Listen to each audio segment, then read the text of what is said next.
relationship nila. I have a feeling na bago pa matapos ang linggong to, break na si Nick at Cez. Huwag ka na magmaang-maangan pa. Nakisuyo kay Luis para ipagpatuloy yung pagbibigay sa akin ng allowance. Ganun ba kapathetic ang tingin mo sa akin? Jane! Hindi na ako masaya sa relasyon na to. Cez. Mabuti pa siguro. Maghiwalay na lang tayo.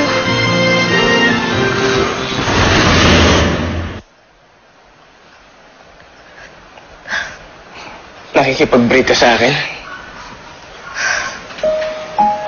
Oo, Nick. Hindi ko na naiintindihan yung ugali mo.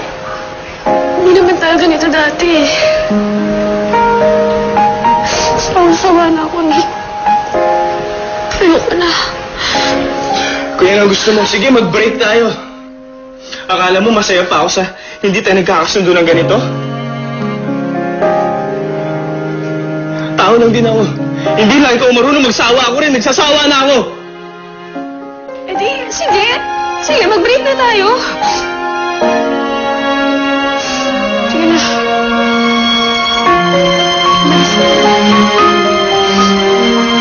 Hey! Umalis ka na raw. O gusto mo masapat pa? Si Bernard! Si Bernard! Oo, alis na ako! Kasi sigaw-sigaw dito ang paa kita eh. Ibig ko sa'yo ay hindi Hindi na kami magkasundo. Eh talaga ba sigurado ka na sa desisyon mo? Oo, sigurado na ako. Ayoko na kay Nick. Kung ayaw niya sa akin, ayaw ko na rin sa kanya. Tama yun, anak. Lakas ng loob niya, ah. Baka hindi niya alam. Nakapila ang mga babae dyan dahil napaka-pogi ng anak ko. Hindi mo lang siya nagdalawang isip na makipaghiwalay sa akin, ma. Siguro hindi ako ganun ka-importante sa kanya. Dahil kung importante para sa kanya yung relasyon namin, hindi siya basta-basta makipaghiwalay, di ba? Importante naman sa akin yung relasyon namin eh. Lahat naman ginagawa ko para maging maayos kami. Tapos na napaghihinalaan niya ako? Anong akala niya sa akin? Sinungaling? Oo, sinungaling siya. Idinidinay niya pa sa akin na nakipag-usap siya kay Luis. Man, laking insulto sa akin nun. Can you just imagine? Nakipag-usap siya sa ex niya para lang magkatrabaho yung boyfriend niya? Hindi ko kinakausap si Luis. Bakit ko naman gagawin yun? Tsaka confident ako na magkakaroon naman siya ng trabaho eh. Magaling siya at naniniwala naman ako sa kakayahan niya, Mars. Hindi siya naniniwala sa akin, ma. Ang tingin niya sa akin, lampa. Eh, hindi ko kayang tumayo sa sarili kong mga paa. Hayaan mo na nga yung babaeng yan. Ang importante, anak, nauntog ka na at nakipaghiwalay ka na sa kanya. Alam mo, ang dapat mong gawin ngayon, mag-move on ka na. Yeah, ma. I think that's the best thing to do right now.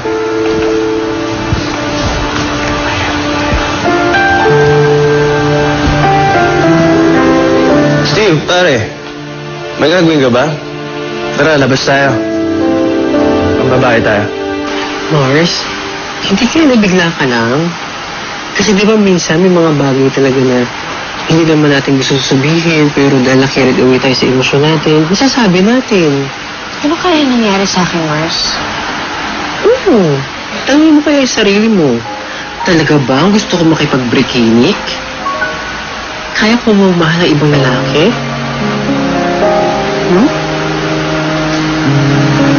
Kaya ko mabuhay pag wala siya? Kaya ko bang tumanda na hindi siya ang kasama ko? Lalong hindi. Oh, yun naman pala eh. Eh, bakit ka nakipag-iwalay sa kanya? Mars...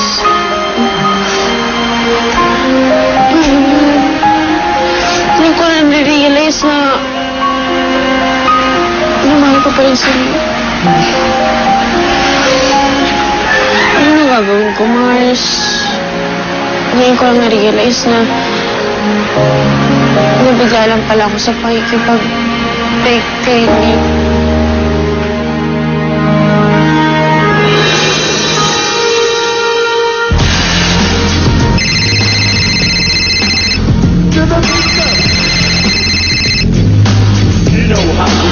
Hello?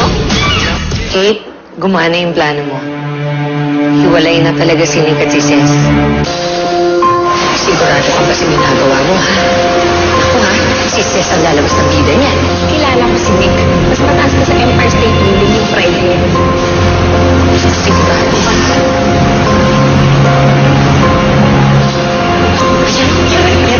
Ayan na. Ako, Kate, salamat talaga, ha? Kinuha mo yung anak ko. Ang laki tuloy ng utang na loob ko sa'yo.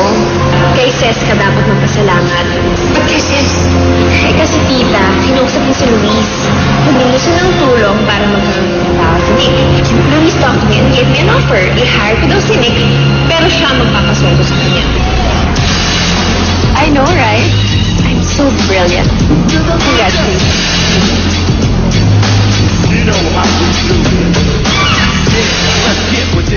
Napuntahan ko si Nick. Samantalang nakipag-break na ako sa kanya kanina. Ngayon ka pa ba aatras kung kailan nandito tayo sa tapat ng bahay? Sayang mga flowers, no? Ay, nako. Ako na napipindot ang doorbell.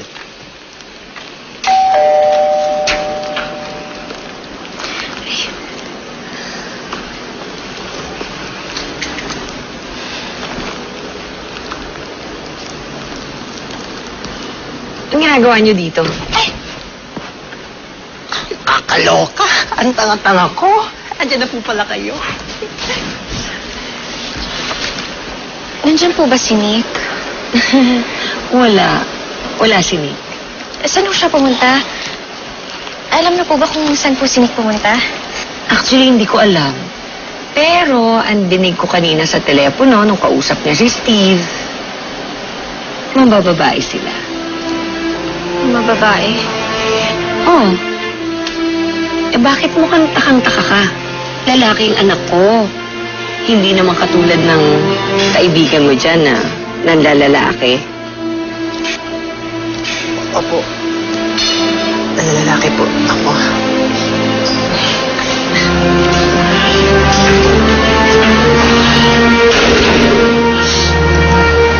Mars, huwag ka na malungkot. Hayaan mo, Mars. Kung sila Nick na bababae, manlalalaki tayo. Huwag ka na malungkot.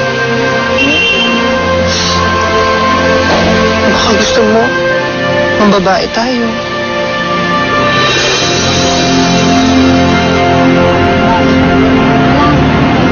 Nalaman yung ginawa natin.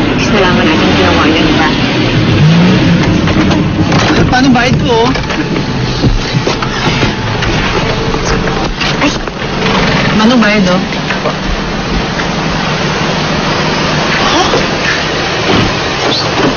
Ibig sabihin nito? Ay! Ano ba ito? Mars! Ang Kuya Waldo mo! Baka pati ang ating violet mo! Ano to? Mars, kanina kasama lang natin sila. Tapos ngayon, ito na. Ang buhay talaga ng tao, sandali na. Mars, ano ka ba? Mars, ang Kuya Waldo mo. Enoy! Sayang mo, bro. Balut! Enoy! Princess, Phil, gusto niyo yung balot? Oh, kilala niyo kami. Oh, nandito na ng balot, may file. Sosyal!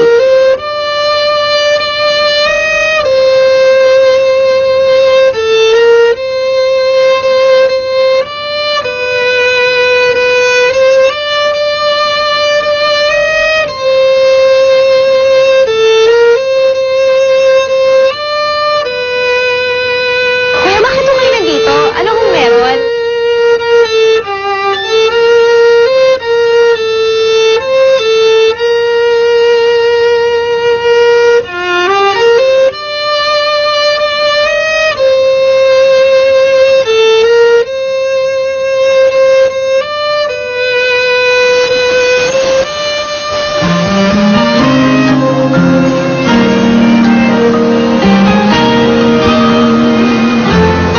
Wala siyang kailangan. Pero ako meron. Kailangan kita, Ses.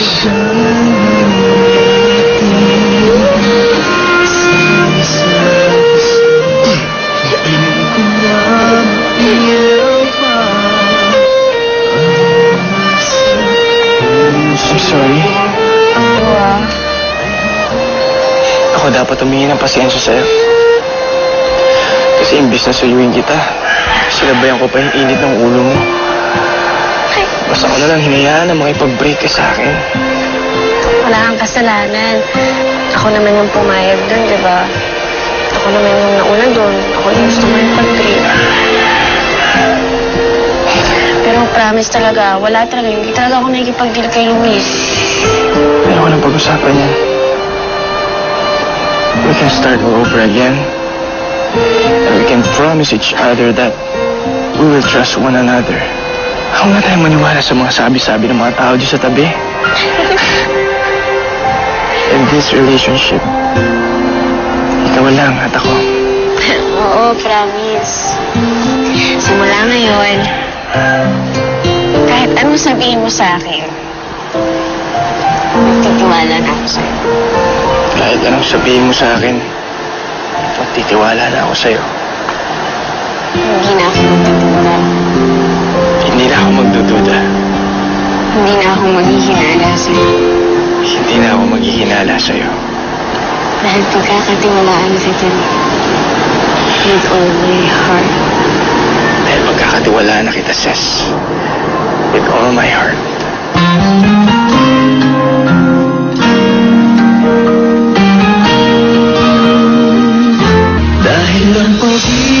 What's taking so long? Ewan ko sa kanya. Tumawag lang siya, sabi niya, mababae daw kami. Oh, so where the hell is he? Alam mo, pag hindi dumating yung kaibigan mo, hindi rin darating yung date mo, ah.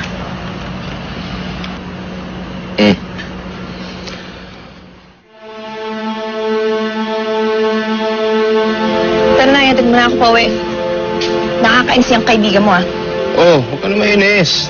Nandito naman ako eh. We can have fun together. Sayang naman yung get up mo, no? Kung hindi mo mararampa. Come on. Inom na lang ito. Whatever. Let's go. Okay.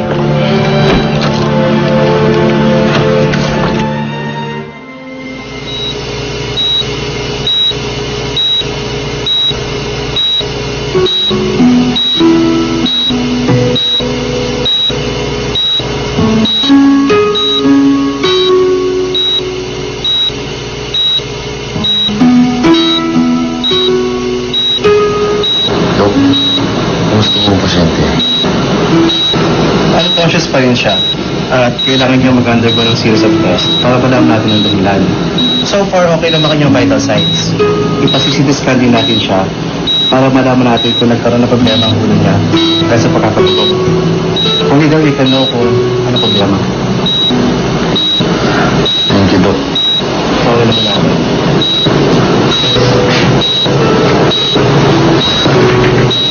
Ma'am, pasensya na ko talaga sa nangyari. Hindi ko talaga sinasadya. Wala namang may gusto sa nangyari. Ay, dinadalangin ko lang. Sana maging mabuti ang kalagayan niya. May magalala, hindi ko kayo iiwan hanggang ma-recover po yung kaibigan niya. Maraming salamat. Maraming salamat sa iyo.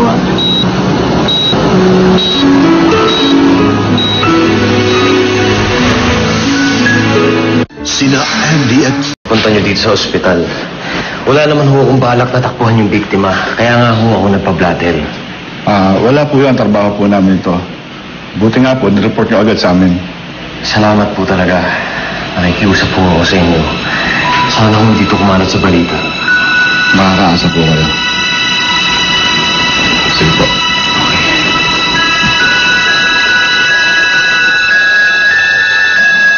Inay, bati na ho ulit kami ni Nick. Napagkasundoan po namin na pagkakatiwalaan na ho namin ang isa't isa. At saka maging honest na rin ho kami. At saka, Nay, ito pang ikasasaya mo. Nangako sa akin si Nick na magkakasundo na rin sila ni Kuya Waldo. O, di ba, Nay? Ang saya, di ba? Oo, anak. Nay? Matulog ka na nga. Yes. Baka mamaya, biglang sumagot yan. Magtatakbo ka dyan. Kinitsura mo. Wala, Mars, natutuwa lang kasi ako eh. Kabalikan na kami ni Nick. Akala ko naman kasi malamig yung Pasko ko. Hindi naman pala. Kinilig nga ako, Mars, nung punta siya dito sa bahay para sa'yo inuli ako. Ah! Alam mo, Marsa, in fairness, Kenny, alam mo, nagustuhan ko siya. Kasi alam mo, di ka naman tiis eh. Tapos, talagang nilunok niya yung pride niya ng bonggang-bongga dahil alam mo, pwede ba siya sa'yo? Ay, naku. Kailan kaya ako makakahanap ng ganong klaseng lalaki? Ay, Mars, sorry. Nag-iisa lang kasi si Nick.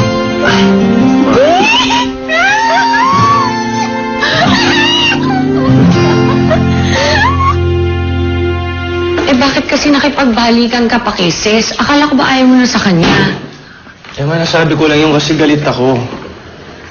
Pero mahal ko yung tao. Mahal ko si Sis. Eh, gano'n naman talaga sa relasyon, di ba? May mga ups and downs. Ngayon, depende na lang sa inyo kung ayusin ninyo. Eh, yun na nga eh. Andun yung pagkakataon mo makipag-break. Nakipagbalikan ka pa. Tama na. Eh, hindi ka pa ba masaya para sa akin? Eh, syempre naman, masaya ako para sa'yo. Pero, pag kayo kasi ni Sis, laging si Sis na lang ang inaatupag mo. Papabayaan mo yung trabaho mo. Hindi naman kasalanan ni Sis eh. Mabait naman yung tao. Mabait din si Kate. Pag-usapan to. Magtitimpla lang ako ng kape. Nick, anak, kasi wala tayong kape. Nagkulang yung budget na binigay mo sa akin. Di bali, ma. Meron na naman akong trabaho eh. Kaya mo sa unang sweldo ko, pupunuin natin ang groceries yung ref mo. Promise? Promise mo. Buti na lang, binigyan ka ng trabaho ni Kate. Nung bait-bait na talaga. Mabait ka siya, ma. Sige, ma, tutuloy na ako. Okay. Love you. Love ka rin ni Kate. Sige, pa.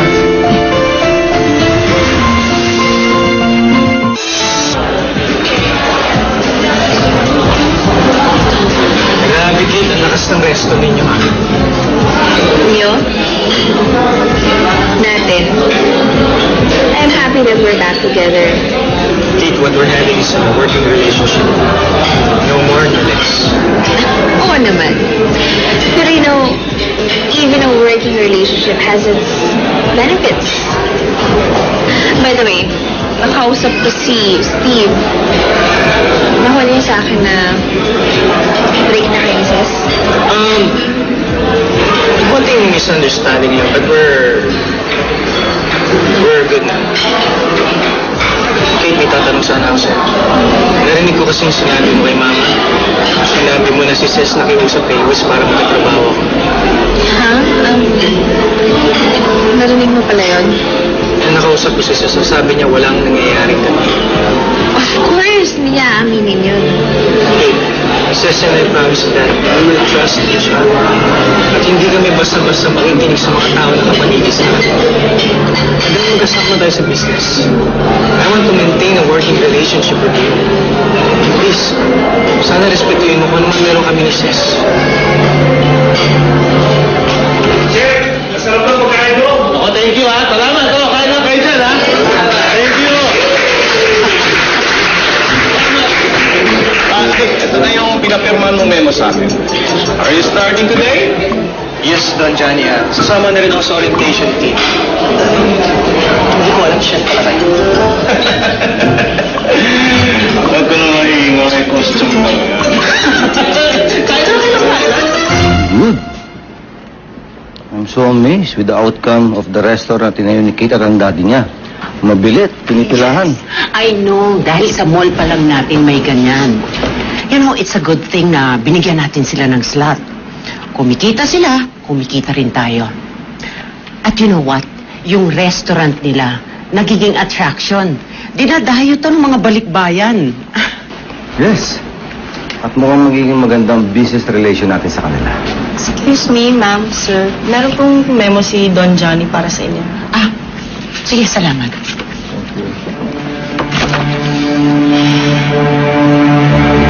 You won't believe this. Kung sino ang bagong marketing manager ni Don Johnny. Si Nick! Good for him. At least, connected pa rin siya sa atin. No! No! You don't understand, but this is not a good idea! Eliza, hindi na natin sakop kung ano man desisyon ni Don Johnny sa kumpanya niya. But why of all people si Nick pa? Pwede namang iba! Eliza, I'm worried. Huwag mong i-impluensyahan si Don Johnny na ipatanggal si Nick sa trabaho niya. Dahil kundi mananagot ka sa akin.